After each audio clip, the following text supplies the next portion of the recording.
इनके यहाँ 2 बेटा हुए, 3 बेटियां हुई, प्रियव्रत और उत्तानपाद।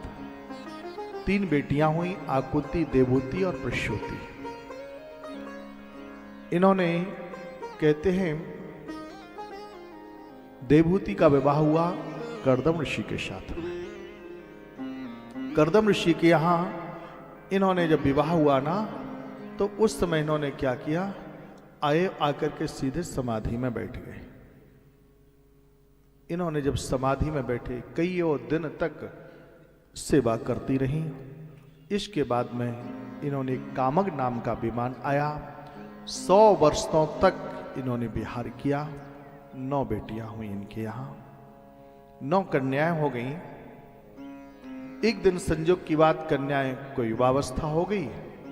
इनके यहां एक बार क्या हुआ, महात्मा लोग इनके यहां दर्शन करने आए। और जैसे महात्मा लोग आए, संजोग की बात, एक दिन क्या हुआ, भगवान की कृपा, महात्माओं के आशीर्वाद से इनके यहां एक बेटा हो गया। पतिदेव ने कहा, देखो देवी, अब एक काम करते हैं, वो अपने राम बाबा जी बनते हैं, जंगल में जाएंगे, भगवान का भजन करेंगे। इन्होंने कहा, जाते हो खूब चले जाओ। विवाह भी हो गया, बेटियां भी हो गई, बेटा भी हो गए। लेकिन एक बात है, 9 बेटियां, इनका विवाह तो ना हो जाने दो। बोले तो ठीक है। कुछ समय और रुके। 9 ऋषि आए, मरीच, अत्रि, अंगिरा, पुलस्त, पुलह, क्रतु, भृगु, वशिष्ठ, दक्ष और नारद जी कहीं घूमने चले गए थे। नारद जी कहीं घूमने चले गए थे, इसलिए नारद जी का विवाह रुक गया।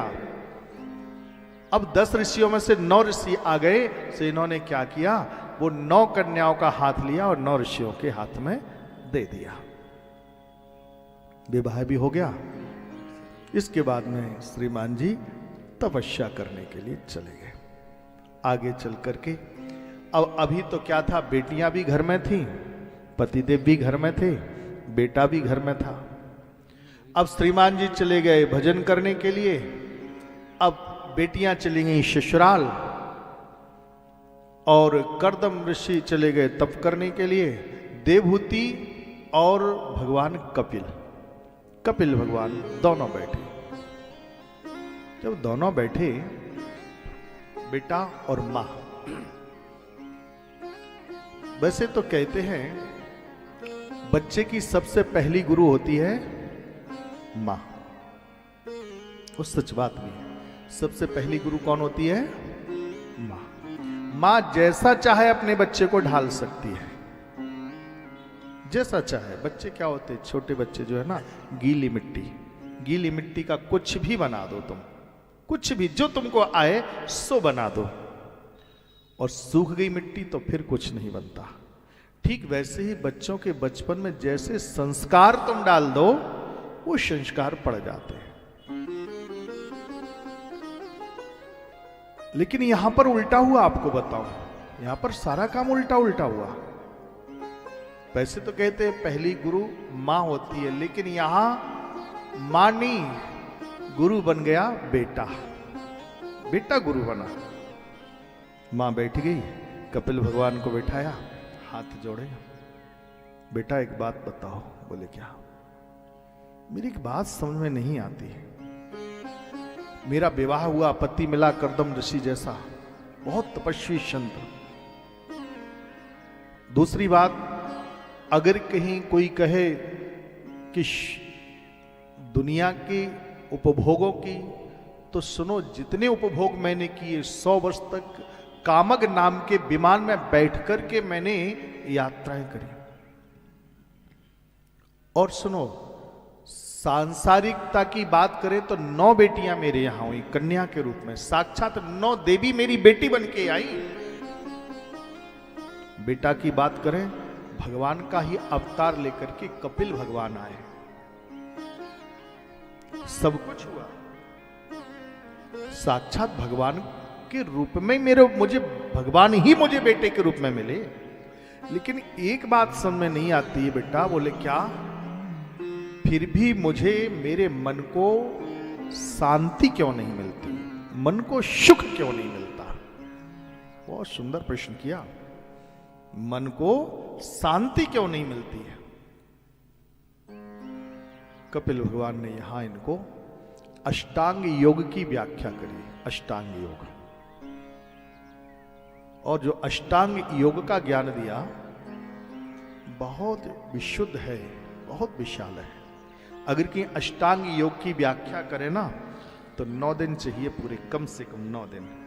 कभी कभार कथा होती है केवल अष्टांग योग में ही, कई बार ऐसी कथाएं होती हैं तो एक विषय पर ही 9 दिन चर्चाएं चलती, केवल एक श्लोक में ही 9 दिन चर्चाएं। भागवत में तो सच बात बताऊं बंध जाते हैं, 7 दिन में ही पूरी कथा करनी है ना, और 18,000 श्लोक, 12 स्कंद, तो बंधे हुए जाना चाहते हैं पर फिर भी लौट के आ जाते हैं प्रसंग में, क्योंकि प्रसंग भी तो पूरा करना है ना। तो अष्टांग योग की व्याख्या कभी संजोग मिलेगा तो करूंगा। संक्षिप्त में सार में आपको बता दूं अष्टांग योग है क्या।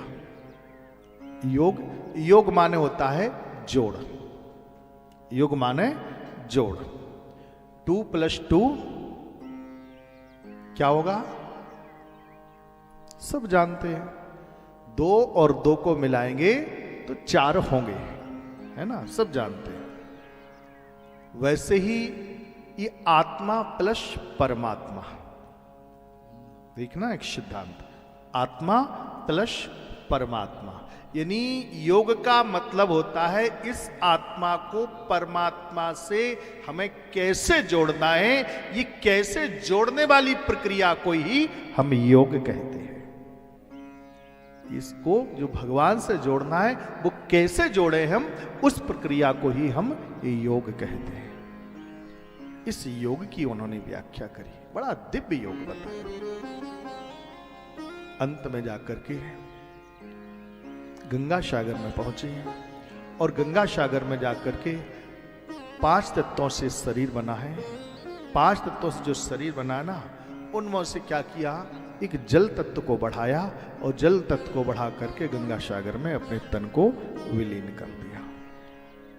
आज यही कारण है वहां पर गंगा सागर में जाकर के उस दिन मकर संक्रांति के दिन समुद्र भी वहां, वो सागर भी क्या करता है, उस जगह को छोड़ देता है।